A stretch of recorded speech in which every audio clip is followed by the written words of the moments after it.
Hello friends, পেহেলগামে যে সন্ত্রাসী হামলা হয়েছিল তার প্রতিশোধ নেওয়া ভারত শুরু করে দিয়েছে। সামরিক স্তরে নয়, তবে কূটনৈতিক স্তরে 5টি বড় পদক্ষেপ নেওয়া হয়েছে। এই পদক্ষেপগুলি সম্ভবত আগে কখনো নেওয়া হয়নি। প্রকৃতপক্ষে পাকিস্তান এবং ভারতের মধ্যে যে যুদ্ধগুলি হয়েছে সেই সময়েও এই ধরনের পদক্ষেপ নেওয়া হয়নি। আপনি হয়তো জানেন যে এর মধ্যে একটি হলো 48 ঘন্টার মধ্যে ভারত ছেড়ে চলে যান। ভারত সমস্ত পাকিস্তানিদের সতর্ক করে দিয়েছে যে 48 ঘন্টার মধ্যে দেশ ছেড়ে দিন। সুতরাং এই বিষয়টি একটু বিশদভাবে জানার প্রয়োজন আছে। প্রথমে আমি আপনাদের জানিয়ে দিই, 23 এপ্রিল 2025 গভীর রাতে ক্যাবিনেট কমিটি অন সিকিউরিটি, যা আমাদের দেশের নিরাপত্তা বিষয়ক সর্বোচ্চ সিদ্ধান্ত গ্রহণকারী সংস্থা, এটি প্রধানমন্ত্রী নরেন্দ্র মোদী দ্বারা পরিচালিত হয়েছিল। এই বৈঠকেই 5টি বড় পদক্ষেপ নেওয়ার সিদ্ধান্ত নেওয়া হয়েছে, যা আমি আপনাদের সামনে ব্যাখ্যা করব। তবে কোথাও না কোথাও এই পদক্ষেপটি দেখাচ্ছে যে আমরা কূটনৈতিক, অর্থনৈতিক এবং কৌশলগত চাপ পাকিস্তানের উপর প্রয়োগ করা শুরু করেছি। এখানে আমি জানিয়ে দিই, এই বৈঠকে এটি বলা হয়েছে যে পেহেলগামের হামলায় সীমান্তের ওপারের সংযোগ দেখা যাচ্ছে, অর্থাৎ এতে সরাসরি পাকিস্তানের সংযোগ আছে এবং এটি এমন সময় ঘটেছে যখন জম্মু কাশ্মীরে লোকসভা এবং বিধানসভা নির্বাচন সঠিকভাবে সম্পন্ন হয়েছে। কাশ্মীর ধারাবাহিকভাবে উন্নয়নের দিকে এগিয়ে চলেছে, পর্যটন বৃদ্ধি পাচ্ছে। কোথাও না কোথাও এটি ব্যাহত করার চেষ্টা করা হয়েছে। তাহলে সেই 5টি বড় বিষয় কি কি? প্রথমটি হলো সিন্ধু নদীর জলচুক্তি স্থগিতকরণ। আমি আপনাদের জানিয়ে দিই, সিন্ধু নদীর জলচুক্তি কয়েক দশক ধরে চলছে। 1960 সালে এটি ভারত ও পাকিস্তানের মধ্যে স্বাক্ষরিত হয়েছিল এবং এর মধ্যস্থতা করেছে বিশ্ব ব্যাংক। এতগুলো যুদ্ধ হয়েছে এর মধ্যে, কিন্তু তবুও এই চুক্তি বাতিল হয়নি এবং এটি সফলভাবেই চলছে। তবে ভারত এখন বলছে যে আমরা এটা আর সহ্য করব না। সিন্ধু নদীর জলচুক্তি কি জানেন?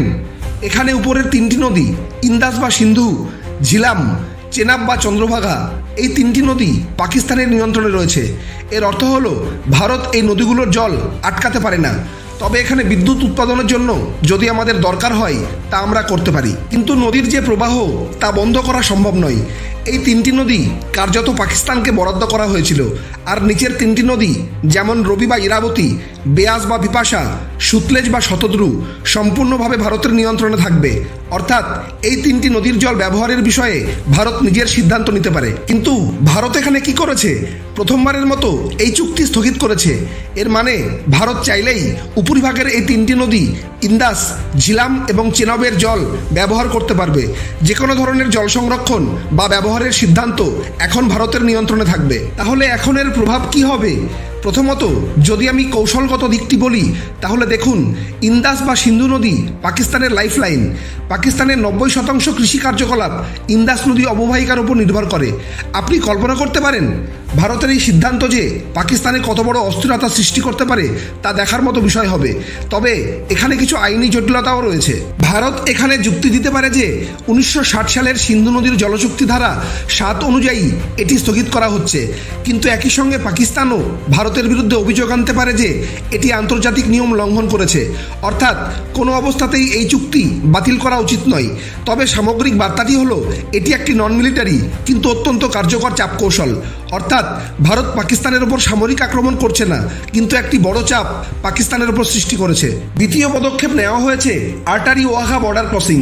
আপনারা সবাই জানেন যে ভারত এবং পাকিস্তানের মধ্যে সীমিত সংখ্যক ক্রসিং পয়েন্ট রয়েছে, যেখানে সরকারি নিয়ম অনুযায়ী লোকজন যাতায়াত করতে পারে।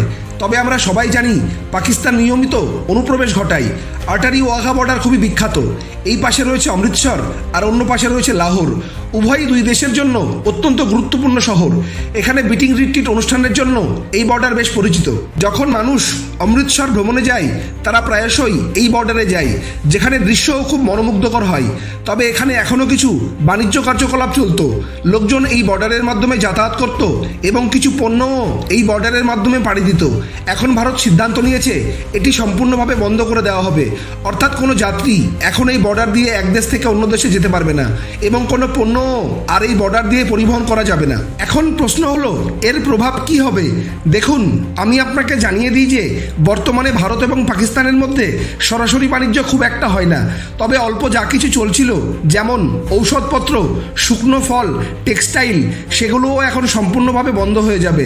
এছাড়া যেসব পরিবার বা প্রতিনিধি দল রয়েছে তারাও বর্ডার পাড়ি দিতে পারবে না। প্রতীকী দিক থেকে এটি ভারত ও পাকিস্তানের মধ্যে বিদ্যমান সম্পর্ককে অনেকখানি ক্ষতিগ্রস্ত করবে। তৃতীয় সিদ্ধান্তটি হলো পাকিস্তানি নাগরিকদের ভিসা বাতিল। দেখুন, সার্ক ভিসা এক্সেমশন স্কিমের অধীনে যেসব কূটনীতিক, সাংবাদিক এবং সরকারি আধিকারিকরা রয়েছেন তারা সহজেই ভিসা পেতে পারতেন এবং ভারতে আসতে পারতেন। উদাহরণস্বরূপ, আপনি লক্ষ্য করেছেন যে সম্প্রতি চ্যাম্পিয়ন্স ট্রফি অনুষ্ঠিত হয়েছিল। যদিও ভারত সমস্ত ম্যাচ দুবাইয়ে খেলেছিল, কিন্তু অনেক পাকিস্তানি সাংবাদিক সেই সময় ভারতে গিয়েছিল।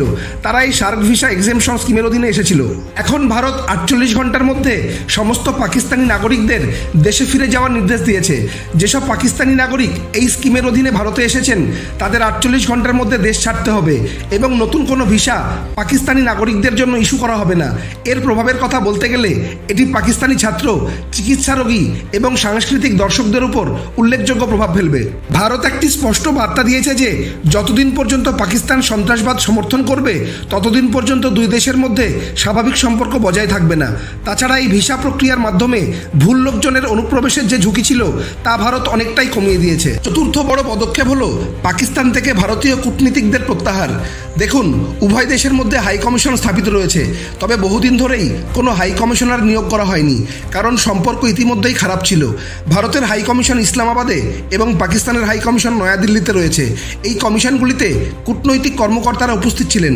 যদিও উচ্চপদস্থ কমিশনার নিয়োগ করা হয়নি, ভারত এখন সিদ্ধান্ত নিয়েছে যে পাকিস্তানের সঙ্গে কোনো ধরনের কূটনৈতিক যোগাযোগ রাখা হবে না। ইসলামাবাদে ভারতীয় হাই কমিশনে কর্মরত সমস্ত কর্মীদের দেশে ফিরে আসার নির্দেশ দেওয়া হয়েছে। অর্থাৎ ইসলামাবাদে আমাদের যে হাই কমিশন রয়েছে সেটি কার্যত ফাঁকা পড়ে থাকবে, সেখানে কেউ উপস্থিত থাকবে না। প্রশ্ন হলো, এর প্রভাব কি হবে? দেখুন, সক্রিয় কূটনীতিকদের অনুপস্থিতিতে দুই দেশের মধ্যে যে আনুষ্ঠানিক আলোচনা বা কনসুলার অ্যাক্সেসের ব্যবস্থা ছিল তা পুরোপুরি ভেঙে পড়ার সম্ভাবনা তৈরি হবে। ভারত একটি আন্তর্জাতিক বার্তাও দিতে চাই। ভারত বলতে চাই যে India is not interested in business as usual diplomacy. অর্থাৎ ভারত এই প্রচলিত কূটনীতি চালিয়ে যেতে আর ইচ্ছুক নয়। ভারত পরিষ্কারভাবে পাকিস্তানকে জানিয়ে দিতে চায় যে এই বড় ধরনের হামলা ভারত কখনো মেনে নেবে না। পঞ্চম বিষয়টি হলো সার্ক ভিসা এক্সেমশন স্কিম। এই স্কিমের অধীনে আমাদের প্রতিবেশী দেশগুলো যেমন পাকিস্তান, নেপাল, বাংলাদেশ, ভুটান, মালদ্বীপ, শ্রীলঙ্কা এবং আফগানিস্তান এদের নাগরিকদের সহজেই ভিসা দেওয়া হতো। কিন্তু ভারত এখানে স্পষ্টভাবে শুধু পাকিস্তানকে টার্গেট করে বলেছে যে ভবিষ্যতে পাকিস্তান আর এই স্কিমের সুবিধা নিতে পারবে না। এভাবে ভারত কার্যত পাকিস্তানকে আঞ্চলিক পর্যায়ে বিচ্ছিন্ন করে দিয়েছে। একই সঙ্গে ভারত একটি নতুন নীতি স্থাপন করেছে, শান্তি এবং সন্ত্রাসবাদের বিরুদ্ধে ব্যবস্থা ছাড়া কোনো সহযোগিতা নয়। অর্থাৎ পাকিস্তান যদি ভারতের শর্ত মানতে রাজি না হয় তাহলে ভারতের পক্ষ থেকে কোনো ধরনের সহযোগিতা করা হবে না। এই 5টি প্রধান পদক্ষেপ কেন এত গুরুত্বপূর্ণ? সার্বিকভাবে এই পদক্ষেপগুলো ভারতের একটি নতুন নীতির ইঙ্গিত দেয়। 4টি গুরুত্বপূর্ণ দিককে এখানে ফোকাস করা হয়েছে। প্রথমত, কূটনৈতিক পর্যায়ে বিচ্ছিন্নকরণ। ভারত পাকিস্তানকে কূটনৈতিকভাবে আলাদা করেছে এবং সম্পর্ককে বড় মাপের নিচে নামিয়েছে। দ্বিতীয়ত, কৌশলগত ব্যবস্থা। ভারতের জলনীতিকে একটি অস্ত্র হিসেবে ব্যবহার করা হয়েছে। পাকিস্তান যেমন বিভিন্ন উপায়ে ভারতের ওপর আঘাত করার চেষ্টা করে, ভারতও এই ব্যবস্থার মাধ্যমে পাকিস্তানের উপর চাপ সৃষ্টি করছে। তৃতীয়ত, নিরাপত্তা। সন্ত্রাসী অনুপ্রবেশ এবং স্লিপার সেলের কার্যকলাপের ঝুঁকি কমানোর জন্য পদক্ষেপ নেওয়া হয়েছে। এবং চতুর্থত, আন্তর্জাতিক বার্তা। ভারত বিশ্বকে জানিয়ে দিয়েছে যে সে আর পাকিস্তানের সন্ত্রাসবাদের প্রতি সহনশীল নয়। এই পদক্ষেপগুলি শুধু পাকিস্তানের উপর চাপ সৃষ্টি করবে না, বরং ভারতের একটি শক্তিশালী অবস্থানকে তুলে ধরবে। কারণ আমি আগে বলেছিলাম যে এই ভিসা সিস্টেমের মাধ্যমে পাকিস্তান থেকে ভারতে যারা আসতো তাদের মধ্যে অনেক স্লিপার সেলদের যোগাযোগের সুযোগ তৈরি হতো, তাদের প্রয়োজনীয় সরঞ্জাম বা তথ্য সরবরাহ করা হতো। এই বড় ধরনের ঝুঁকিকে ভারত এখন পুরোপুরি বন্ধ করে দিয়েছে। প্রতীকীভাবে ভারত একটি শক্তিশালী বার্তা দিচ্ছে যে এমন ধরনের ঘটনা আর কোনোভাবেই সহ্য করা হবে না। সামগ্রিকভাবে যদি আপনি দেখেন, 2016 সালে আমরা সার্জিক্যাল স্ট্রাইক চালিয়েছিলাম এবং 2019 সালে বালাকোটে এয়ার স্ট্রাইক করেছিলাম। তবে ভারত এইবার এখনও পর্যন্ত কোনো সামরিক হামলা করেনি। এই পদক্ষেপগুলো নন মিলিটারি কৌশলের অন্তর্ভুক্ত। তবে পাকিস্তান এখনও পর্যন্ত এই হামলায় সংযোগ থাকার বিষয়টি অস্বীকার করেছে। পাকিস্তান দাবি করছে যে এই ঘটনায় তাদের কোনো ভূমিকা নেই। আপনাদের মনে থাকবে বালুচিস্তানে অনেক হামলা হয়েছিল, তার মধ্যে একটি বড় ঘটনা ছিল জাফর এক্সপ্রেস ট্রেন হাইজ্যাক।